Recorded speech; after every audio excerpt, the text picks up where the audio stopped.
Okay, so Squid Game. Yeah. The first thing I wanted to get your thoughts on was, so it felt to me like the production design in general was doing a hell of a lot of heavy lifting in this show.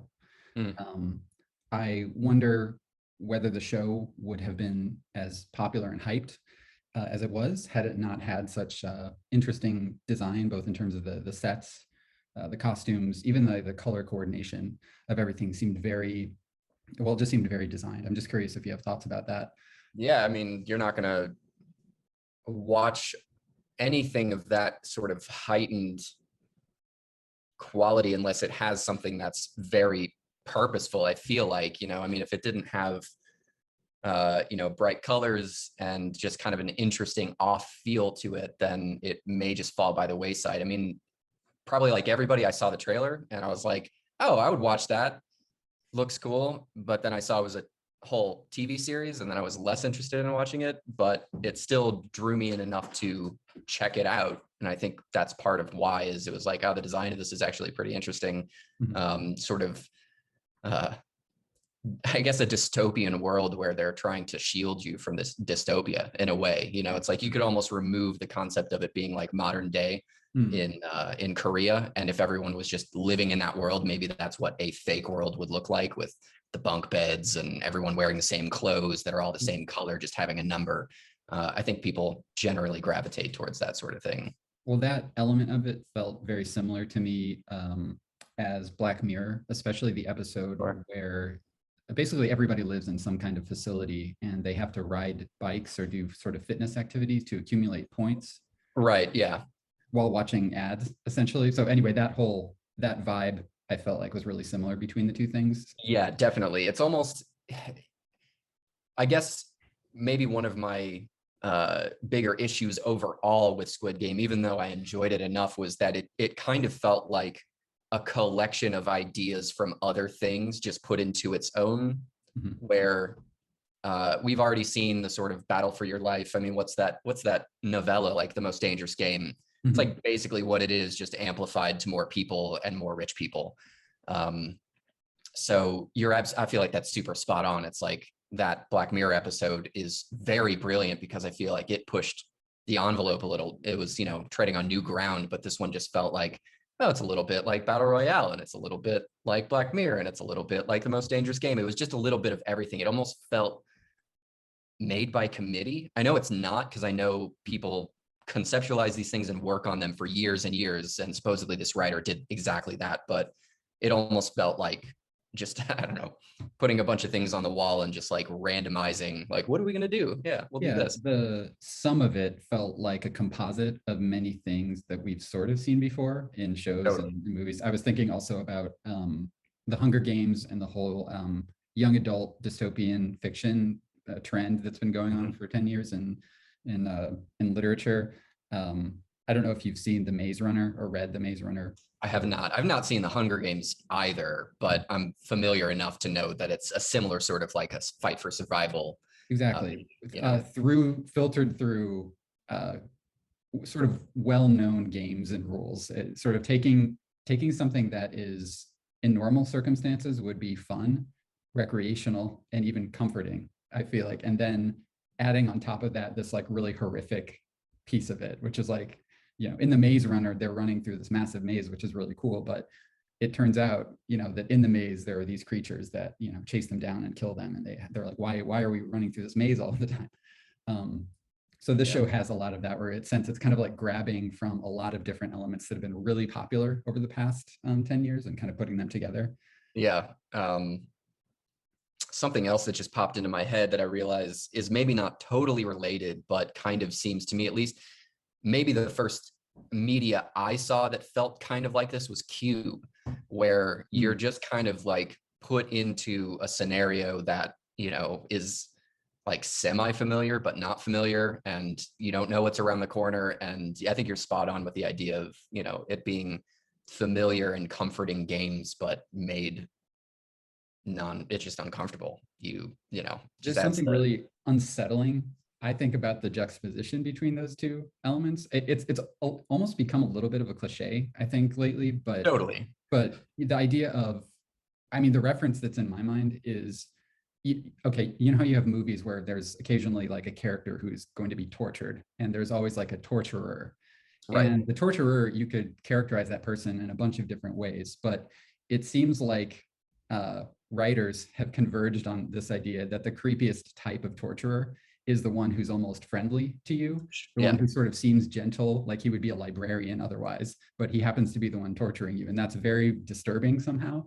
Yeah, I feel like there is a connection between that and the fact that you're making people fight to the death in like what looks like a children's nursery. Right. That brought immediately to mind, I don't know if this is still happening because I don't have network TV, so I don't really watch like broadcast trailers anymore, but I feel like there was a point where for 5 or 6 years straight, we had the creepy little girl thing in horror movies, and almost every trailer ended with said little girl singing some nursery rhyme at the end of the trailer, and it just got more and more ludicrous as it went along. And I'm pretty sure that there was like, it'd be like twinkle twinkle, you know, as the title comes up and everything, oh, so creepy. But I'm pretty sure one of them ended with like a little girl singing the ABCs, and I was like, this is just very dumb at this point. They basically have a catalog somewhere of all of the, you know, lullabies that have already been used in creepy movies. Yeah, it's almost like you're spending the tropes. Like you only have a bank of so many tropes that you can use, and I feel like maybe that's a little bit of what Squid Game was, more successfully so, because obviously it's a phenomenon. But it was almost like a bank of tropes. Like we're gonna just do these elements, and this is what we're doing. And I guess they spent it well, you know. You know. Well, it is of a moment for sure. Much like, well, people have compared it to Tiger King, which was sort of like Tiger King was like the beginning of the pandemic thing that we all watched, and Squid Game is like the end of the pandemic thing that we all watched.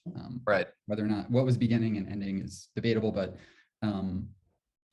it was interesting in its own right, Tiger King, but it just happened to have these elements that everybody just happened to be thirsty for at the same time. Sure. And Squid Game, I don't know how well Squid Game will stand the test of time and stand on its own merits, but it did have the right stuff for this moment. Right. It's akin to, I guess, if you view social media as the water cooler while we can't go to the office and we can't hang around the water cooler and talk about these shows, it's almost like it doesn't matter the quality of the actual program you're watching as long as it's talkaboutable, you know, in a way where it's like, oh, did you see, even if it's not really that good, because I would bargain that Squid Game's really not that good. It's not bad, but it's not good either. Tiger King, same thing. It's like, is this really worth my time watching? I don't think so, but it's worth it for the social connection of being able to speak to somebody about it. And I guess that's an interesting thing moving forward is, does content really even have to be good, or does it just have to be good enough to talk about? And therefore, you know, people do. Yeah. That's, if the answer to that is yes, that's a bit terrifying. Yeah, I don't disagree. I think it makes it even harder because it's like, it's hard enough to make a show. It's hard enough to make a movie, get any of that stuff off the ground if you're not, you know, a conglomerate or any one of, you know, any multi-billion-dollar companies who are producing these sorts of things. But if you're then narrowing down the sphere of what gets made into, it's got to be something people want to talk about, like that's even smaller of a target you got to hit. Right. And I don't even know how you would conceptualize that. The stars just have to align perfectly for something like that.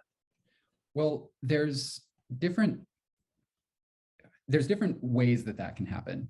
I think I'm uneasy about the idea that some committee in a corporate office has pretty much just followed a formula and put together all of the elements into a single thing that they kind of know most people will talk about, and created this sort of okay middling work.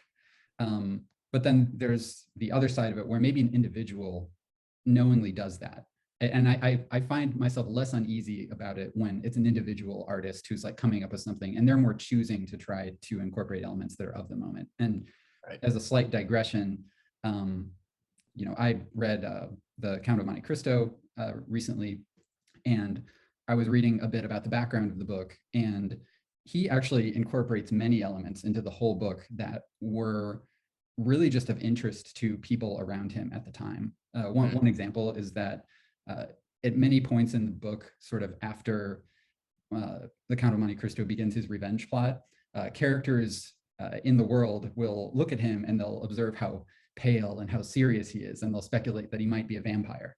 Well, vampires are actually like a really popular thing at the time that this was going to be written, going to be released. And so it was really intentional on the part of the author to actually add those comparisons, because he knew that people would be like, oh, the vampire like Monte Cristo is this fascinating figure. Right. Well, it wasn't that book also just a serialized thing in papers at the time? Yeah. So that would make sense, because if he's reading the temperature, if he's actively writing something over a long period of time where only so much is released at a time, he can take the temperature of what people are interested in and try to incorporate that. It's hard to know for something like Squid Game. I don't really know anything about the production or when it was made or I haven't looked into anything like that, but I guess you can make these comparisons with almost anything because you can twist your mind around it. But Squid Game's about people that are kind of like locked in an area, dreaming of good healthcare, dreaming of being rich, being able to do whatever they want, like living an opulent lifestyle, where it's like in the middle of the pandemic, you start thinking about things like that. So maybe that's part of what made it so popular, is like,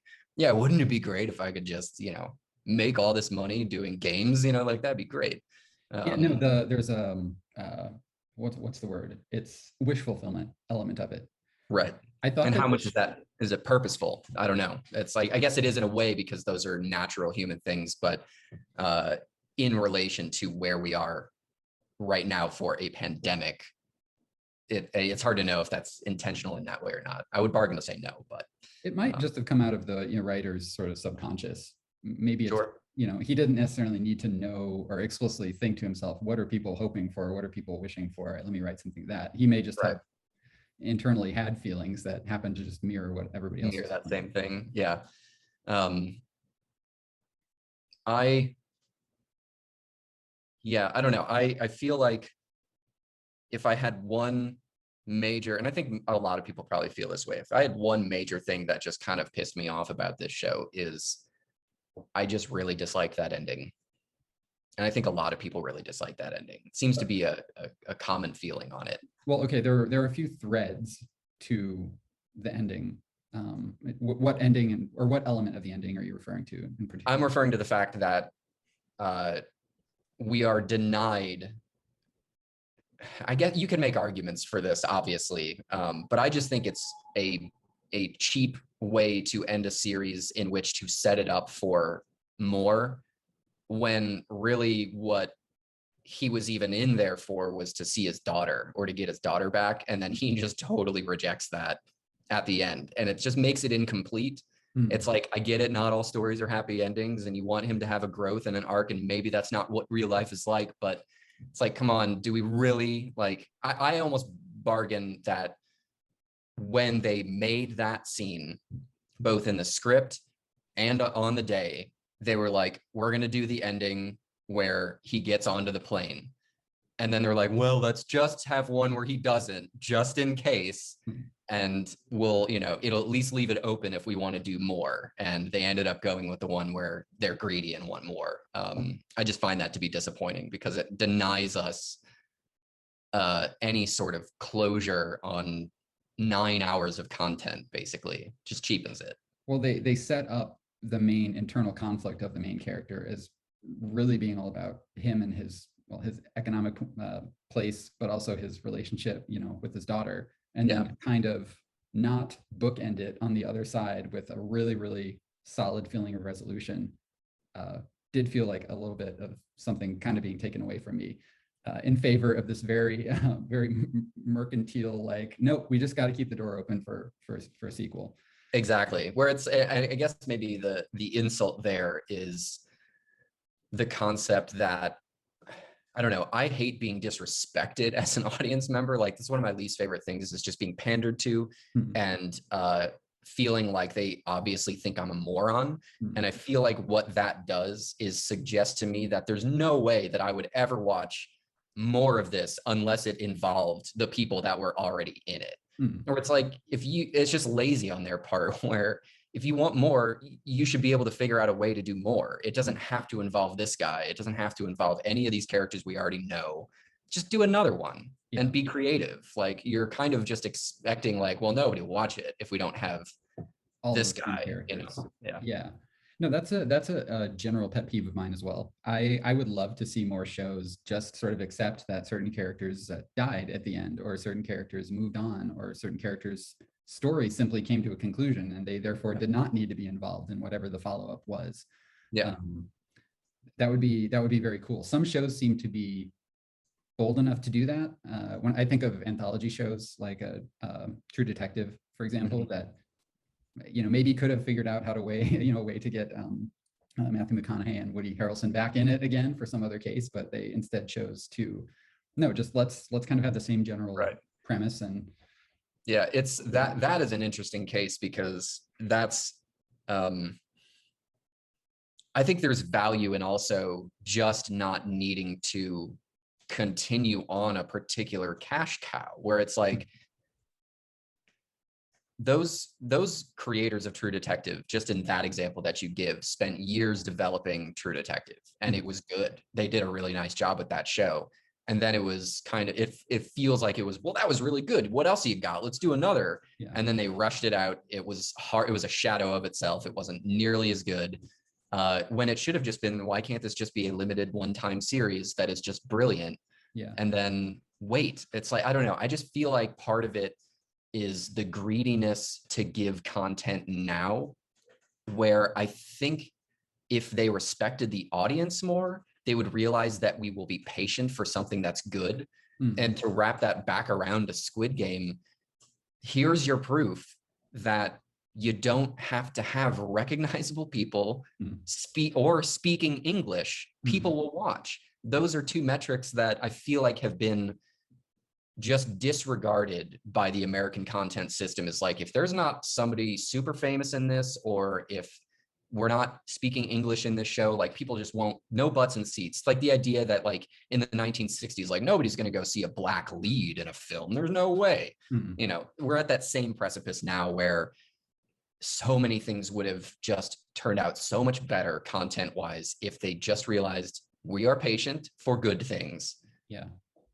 Game of Thrones, True Detective, you name it. There's just so many things that could have gone so much better if they didn't just rush it out. I feel like, for the sake of like, we have to keep up, ball's got to roll. Well, in a theme I think I'm noticing in all of this is there are a lot of, you can tell that there were decisions made about this show in particular that were made because of the commercial pressure, as opposed to maybe the more organic, artistic necessity of the thing being made. And one element that's related to that, which you actually kind of alluded to like right at the beginning that I wanted to get back to, was that this is a series, not just a film. I'm curious, you seem to be, you indicate that you were disappointed when you learned that this was in fact a series and not just a single standalone feature film. I'm curious why you said that. Oh yeah, because okay, this is going to reveal maybe a little bit more of my baser instincts, I guess, about something like this, but I think I'm not alone. When I see the trailer and I see that I'm about to watch some sort of like crazy murder game with intrigue and dystopia, I'm watching it for that. And when I realize that the show is going to be a series, it's like, okay, well, how many of my hours am I going to sink into a particular project? It's, you know, it's 9 hours, 8.5 hours to watch. That's not nothing, you know, it's a third of a day.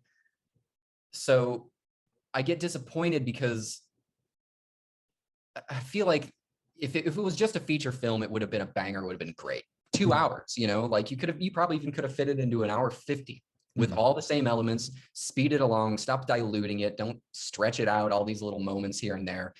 And I guess the biggest problem I have is that if I want to watch something that is challenging ideas of like classism or, you know, the wage, well, I guess that's the same thing, just like classism in general. Let's just stick with classism. If I want to watch something that's going to discuss that, I'm just going to watch something better. I'm going to watch something more creative. I'll watch Parasite.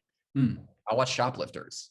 You know, which are both Korean films. You know, it's like you can almost just take a small lateral step over and watch something that covers those interesting things, and I like those things, but in a much better way, more efficiently, with more creativity, as opposed to kind of forcing me through.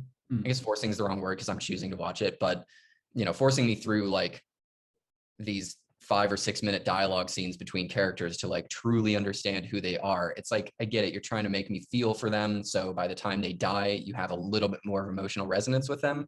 I just don't need it. I just don't bore me. It's classic. Don't bore us. Get to the chorus.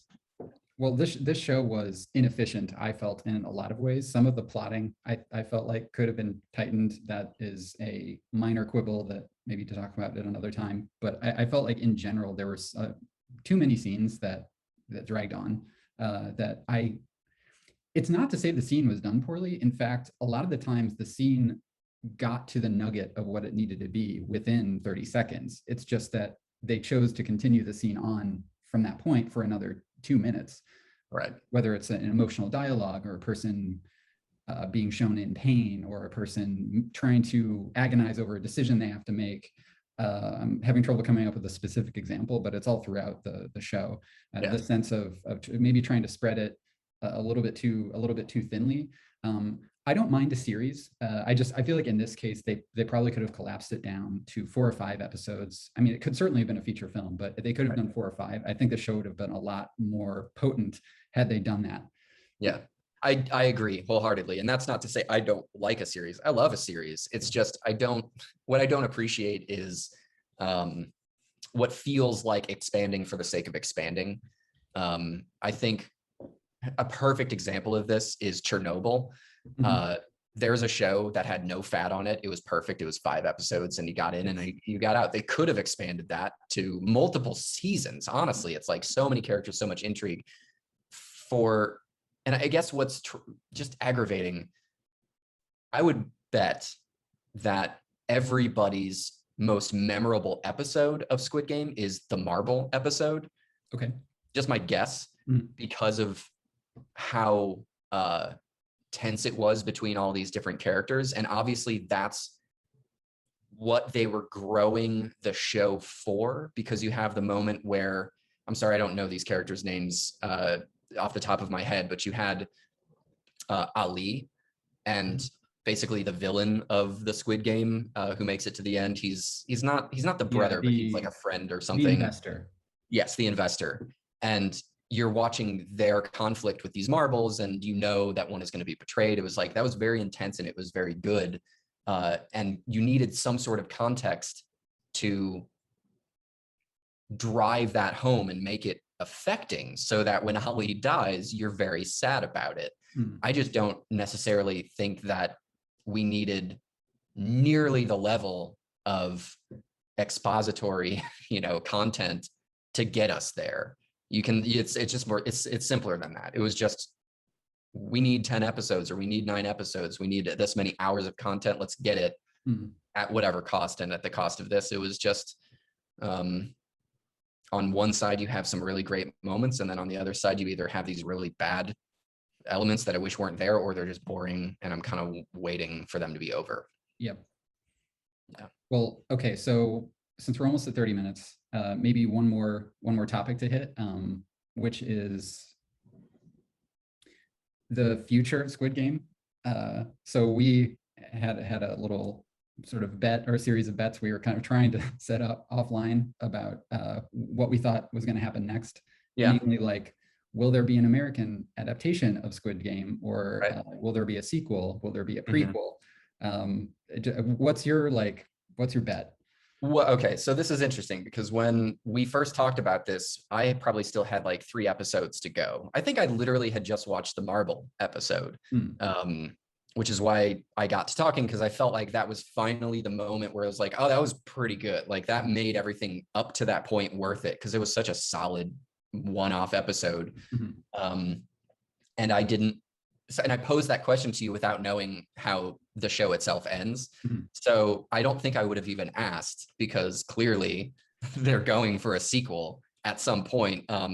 But I think to bring it back to the American thing, now I don't think I don't think there will be an American version of it. Well, here, let me ask you a question, because something that occurred to me was that there could be an American-made version of Squid Game that is not a remake or an Americanization of it, but is more of just an extension of it as a franchise. And I think about examples like the Purge series, where there's the original The Purge movie, and now there's multiple of them, or like The Conjuring, where there's just this whole franchise of 8 or 10 movies that different people can make and do their different spin on. I could see there being an American version of Squid Game like that is set in the same universe. It's not a prequel or sequel. It's like, oh, it turns out there's also a Squid Game, spin-off happening in America, and we're going to that. Yes. Yeah. I could absolutely seeing that. Yeah. It's likely. That is likely. Yeah. No, there won't be a 1-to-1 remake with a similar sort of characters or the same games, because that would just be stupid of them to do. But I could see them doing a spin-off, or just, the American version of that for sure. I think if I can, I know that you were setting that up as the last thing. I just want to know, just talk to me for 1 minute about the VIPs. That's the only thing that I'd like to maybe go and talk about. Yeah. Saving the worst for last.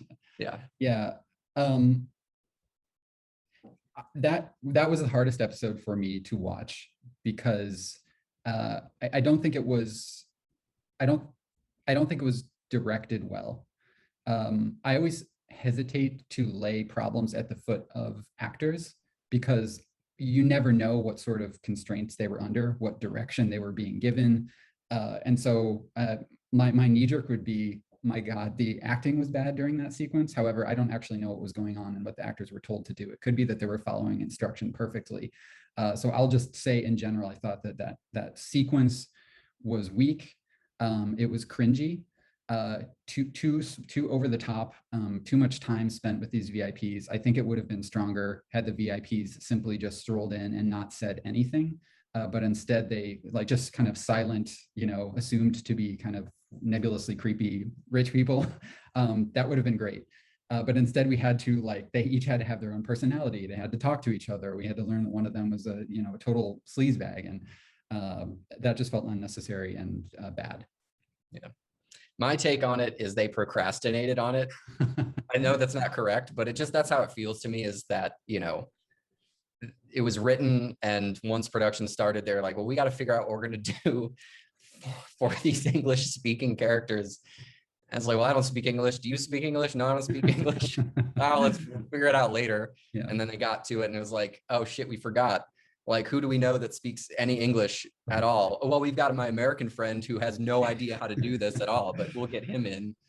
And that's what we're left with, is just something that is just, it is inexcusably bad. I'm sorry. That was just, I cannot even understand how, not only on the day, but through the edit, putting it to air, and also in multiple episodes, people were like, that's great. Yeah, because it is just inexcusably bad. It does make me want to revisit some American movies that I've watched in the past that have non-English language speaking characters, because I'm curious if upon second viewing, it actually turns out that they are directed in as caricature-esque a way as these Americans were in this Korean show. Yeah, it's acting towards or directing towards stereotype. I'm sure that it happens all the time. It has to, because somebody with little working knowledge of the nuance of another person's culture. Yes. Oh yeah, just be Japanese. Just be Japanese. That's enough, right? Oh, that's good. Yeah. Well, I just think Russians in spy shows, Arabs in shows about terrorism, or just go through the list of types of things that Americans love to make, stereotypical characters about, and 100%. There are a lot of examples. Yeah, and I'm sure I went through it and was like, yeah, that's fine. It seems authentic to me. Yeah, it's super authentic. Yeah, he's angry. He's real angry. Yeah. Yeah, cool. Okay. Well, I'm glad we saved the absolute worst for last. So I think we should have a tradition, where we each give 2 thumbs as an overview of the thing. I'll give, if I give 2, then I really liked it. If I give 1, then it was okay, 2 down, whatever. We can mix and match or be crazy. Okay.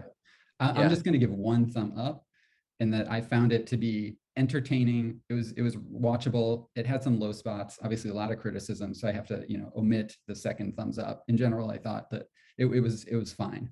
Yeah. Okay. So this is easy. I'm not sure which way to do this because it's like, it's going to have to average out. So either I do this because, or Well, keep or in I mind, do, think of it as like there are 4 total thumbs that may be up, down, or maybe in the middle. So well, I mean, it's yeah, it's this, because it's either in the middle or it's the middle, yeah, I because see. I feel like in general, this to me was the most average, straight down the middle thing. Yeah. It was not great. It was not horrible. There were some brilliant moments. There were some horrible moments. It all washes out into being just straight down the middle for me. Yeah. My only regret is that I didn't have an illness in which to watch it through, because that's Mhm. probably the best way to watch it, is binging it when you're not feeling well. Mhm. Yeah.